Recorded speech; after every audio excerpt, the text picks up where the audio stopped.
Sultan Syahrir, The Smiling Diplomat.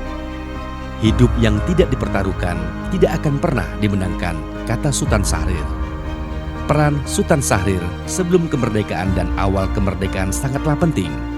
Waktu pendudukan Jepang, Syahrir berbeda pendapat dengan Soekarno.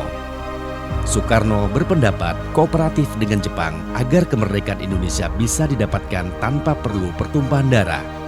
Syahrir menolak bentuk perjuangan kooperatif dengan Jepang dan lebih memilih meneruskan perjuangan secara underground dengan membangun basis massa agar semangat kemerdekaan tetap terjaga dari akar rumput.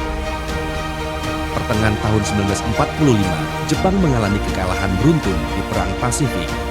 Menurut Syahrir, ini adalah saat yang paling tepat untuk menyatakan kemerdekaan.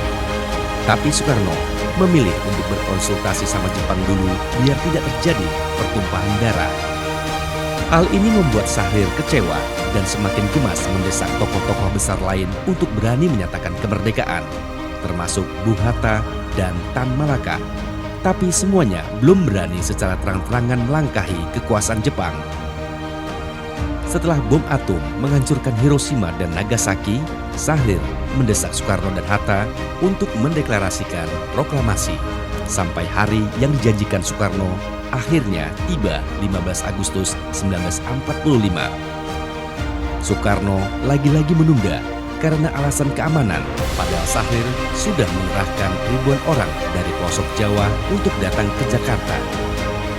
Para pemuda pengikut Syahrir mendesak Syahrir untuk langsung mengumumkan kemerdekaan.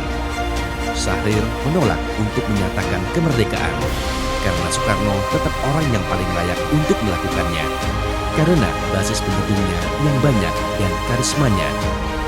Syahrir tetap bersabar agar tidak menimbulkan perpecahan di kalangan sendiri. Puncak ketegangan ketika sekelompok pemuda menculik Soekarno-Hatta ke Rengas Dengklok. Ketika dengar berita bahwa Dwi Tunggal diculik oleh pemuda, Syahrir kaget setengah mati. Bayangkan saja, di detik-detik yang menentukan kemerdekaan, sekelompok pemuda malah menculik tokoh sentral Indonesia. Akhirnya Soekarno-Hatta dijemput Ahmad Subarjo untuk menyusun teks proklamasi. Keesokan harinya, 17 Agustus 1945, Indonesia akhirnya menyatakan proklamasi kemerdekaan. Syahrir sebagai tokoh arsitek gerakan underground memutuskan untuk tidak hadir dalam momentum paling bersejarah itu. Awal kemerdekaan dibentuklah Komite Nasional Indonesia Pusat atau KNIP yang berfungsi sebagai badan legislatif atau DPR agar jadi penyeimbang keberadaan eksekutif.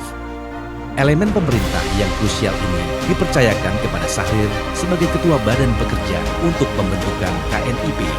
Sampai pada akhirnya 14 November 1945, Syahrir diangkat sebagai Perdana Menteri Indonesia yang pertama pada umur 36 tahun.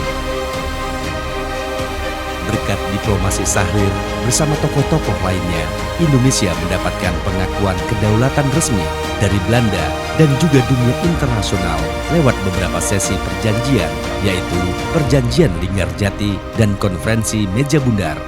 Sultan Syahrir, si bung kecil ini, kemudian dikenal sebagai diplomat muda yang ulung berkat pidatonya ketika ia mewakili Indonesia di sidang umum PBB. Bahkan beberapa wartawan menjuluki Sultan Syahrir dengan The Smiling Diplomat. Tekad yang kuat, keikhlasan tiada batas, pengorbanan yang besar, dan di tengah keterbatasan mereka, para pahlawan mampu mengubah tantangan menjadi peluang untuk mewujudkan mimpi agar Indonesia menjadi bangsa yang besar, adil dan makmur bagi rakyatnya. Ayo, kita warisi nilai-nilai luhur pahlawan kita. Pahlawanku, tauladanku. 113 tahun Kebangkitan Nasional.